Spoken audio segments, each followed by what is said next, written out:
So I've been thinking about doing another sort of playlist on my channel, and I was thinking that, as you all know, music is kind of a big thing for me.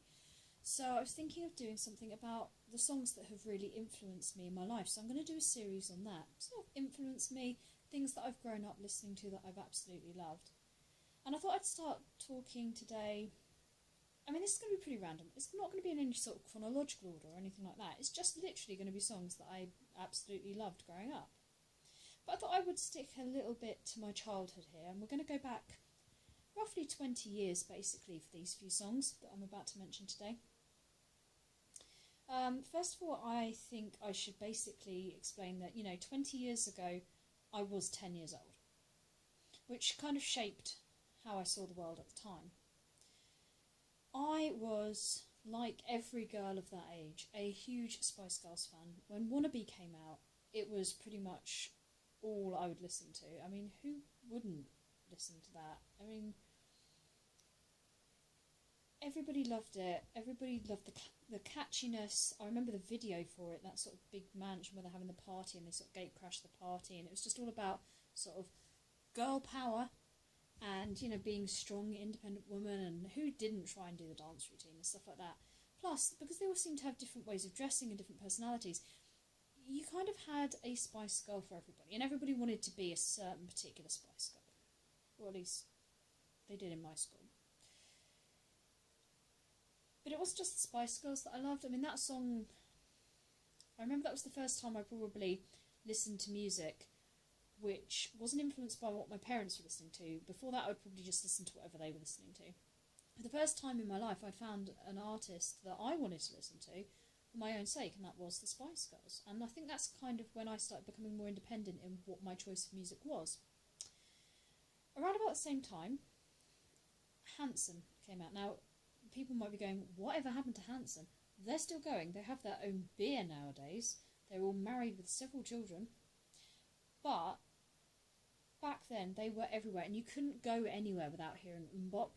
And I absolutely loved them, and I loved Taylor Hanson in particular. I have no idea why that should be. The long, girly, blonde hair, as people used to make jokes, and the big blue eyes and everything like that. But it wasn't just the fact that I started noticing boys for the first time. I think it was also because it was pop.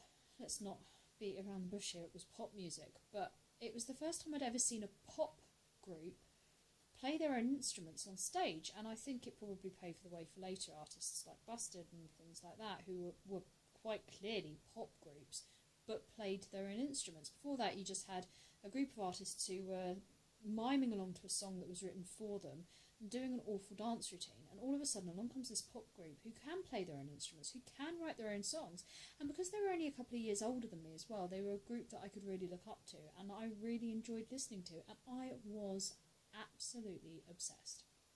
The trouble was, around about the time that Hanson became really popular, I went from being a Spice Girls fan to a Hanson fan, simply because the Spice Girls made a stupid comment about liking Margaret Thatcher and saying that she was like the sixth member of the Spice Girls or something like that. Now, I was brought up in a very Labour-supporting, left-wing family. You may have gathered this from some of my opinions in the past. So for me, I was a bit disappointed. I felt like my heroes had kind of turned their backs on me by saying that they were sort of supporting like the most Tory of all Tories. So I kind of went down the route of going after these pretty boys who could play their own instruments and stuff like that. But it's not all pop music. You see, back in 1995, who remembers Smash Hits magazine, eh? Oh yeah. Back in 1995, Smash Hits magazine was a really big thing. Of course, it closed down a few years ago now. But they actually used to release tapes and CDs every year of some of the biggest hits of the year. And I remember when Smash Hits 95 came out. And on that tape, just towards the end, I think it was the third to last track, they had a few tracks at the end of the second side which were rock songs, or pop rock, or pop punk, that sort of thing. And there was a track called Basket Case by a band called Green Day. Now, a lot of their already well-established fans, bearing in mind they'd already been going for nearly 10 years already by this point, would have seen that as maybe selling out. I didn't see that as selling out. This really opened my eyes, and I remember this was the first Green Day song I ever heard. Now I was about 7, maybe 8 around the time that this tape came out, and I must have rewound and played that particular track so many times. I'm surprised the tape didn't wear out. And it was the first time that I mean, back then I maybe didn't quite understand what it was saying. I just liked the melody, I liked the speed of it, I just liked the sound. It was different to what I'd heard before.